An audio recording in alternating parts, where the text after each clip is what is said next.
With Battle for Azeroth Season 3 fast approaching, many have been heavily speculating what the Mythic Plus meta will look like with the removal of Reaping and the introduction of a much more varied and deliberate affix like Beguiling. Today we'll start by talking about the meta around tanking, which has been my main role for 2 expansions now, and how it can potentially differ and develop from Season 2. In this video, we will be looking for historical perspective from all 6 tank slots, explain their strengths and weaknesses, any changes coming in 8.2, and how the culmination of all this might result in things shaking out. The tanks are described in no particular order, and what is to follow is all my opinion, so let's begin.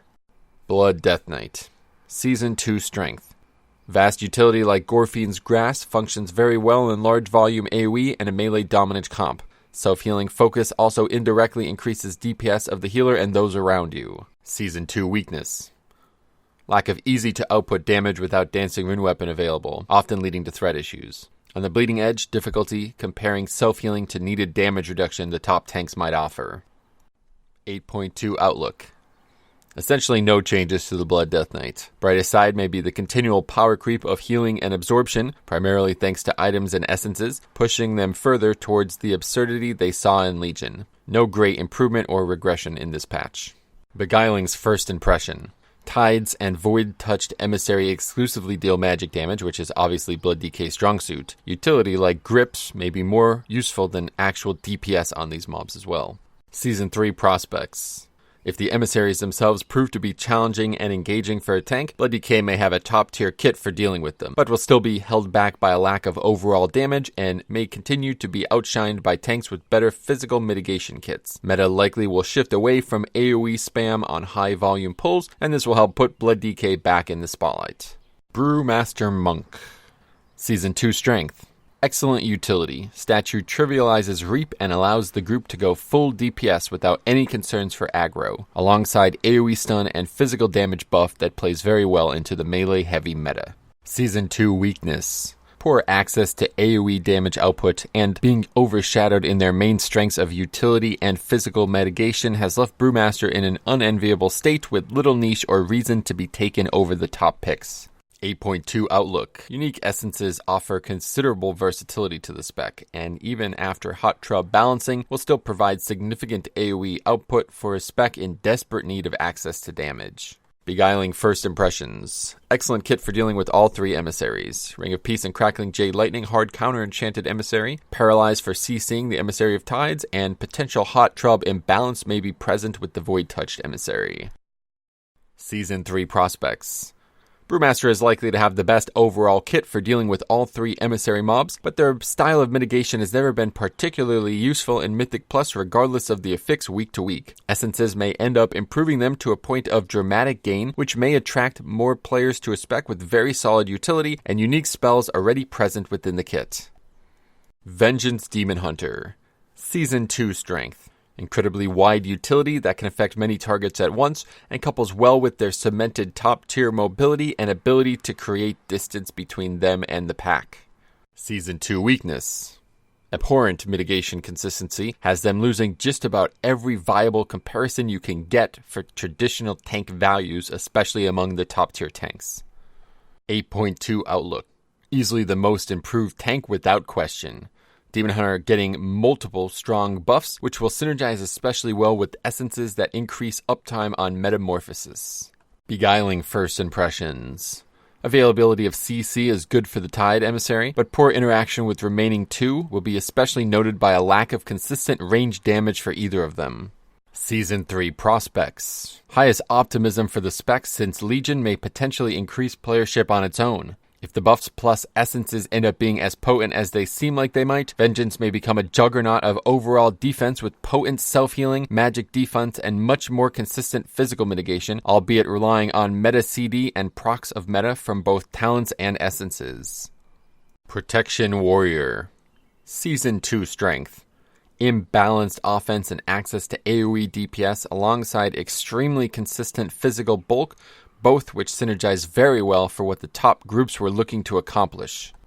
Season 2 Weakness. If there was one weakness, it would be their severe drop-off in magic profile scenarios and their overall lack of useful utility, both of which were overshadowed by their upsides tremendously. 8.2 Outlook. Realistically, the only tank to be on the radar for nerfs, receiving significant AoE DPS nerfs, but likely will still be a top tier damaging tank and have many essences that will reinforce their kit well. Beguiling first impressions.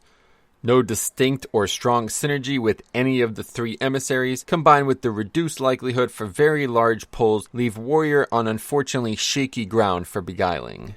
Season 3 prospects. With nerfs to damage and reaping replaced as an affix, Warrior should slide significantly, but their end result is definitely still in question. Biggest question will be whether their downsides catch up to them now that their offense and physical bulk don't appear to, frankly, outclass everyone else so heavily. Protection Paladin. Season 2 strengths. Well-rounded offense, defense, and utility keep them high in the meta, focused on things Paladin already do well dungeon to dungeon. Season 2 weakness. Being well-rounded can also be considered a weakness in many small group content activities, especially when the things you do, other options simply do better. Never needing everything Paladin might offer in a single dungeon was the main thing holding them back in Season 2. 8.2 Outlook. Paladin will receive little changes, but will receive perhaps the most unique essences of any tank, including knockback horse, higher wings uptime, or significantly higher Shield of the Righteous access. Beguiling first impression. The lone tank with any immunity may lend itself well to the void-touched emissary, but plenty of other options in their kit exist for both the enchanted and tides, including stuns, CC, and plenty of range damage. Season 3 prospects. Paladin was already played at a high level, but was just outclassed by Warriors in Season 2, and now with no distinct nerfs coming or downsides with the Beguiling affix, Season 3 may very well be where they are poised to take the mantle of top meta tank thanks to a very well-rounded kit and incredible potency when its strengths can shine. Bear Druid. Season 2 strengths. Swipe and Moonfire spread allowed Bear to overcome its Season 1 ghosts of horrible DPS, despite most of it being pad on low danger, high volume pulls. Season 2 weakness. Magic damage continued to haunt Bear in Season 2, and without any clear niche for the spec, they remained just a mathematically weaker version of many of the top tier options.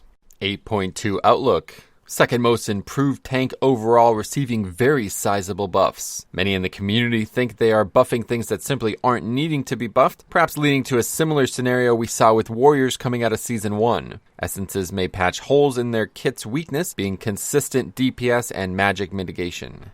Beguiling first impressions. Inflexibility against magic damage will continue to hurt the Bear Druid with the Void Touched and Tides mobs, but arguably offer the best counter in the game to the Enchanted Emissary with spammable Moonfire and Ursol's Vortex. And Season 3 prospects. Bears should be looked at as greatly improved, and their likely now over-tuned physical bulk may be enough in the end to propel them up the charts alongside very strong utility and kiting kits. For now, Bear still appears to be a bottom-tier option despite this facelift, and likely will suffer from stigma until they receive some wild change, like perhaps being given new or even a returning spell like Mark of Ursol.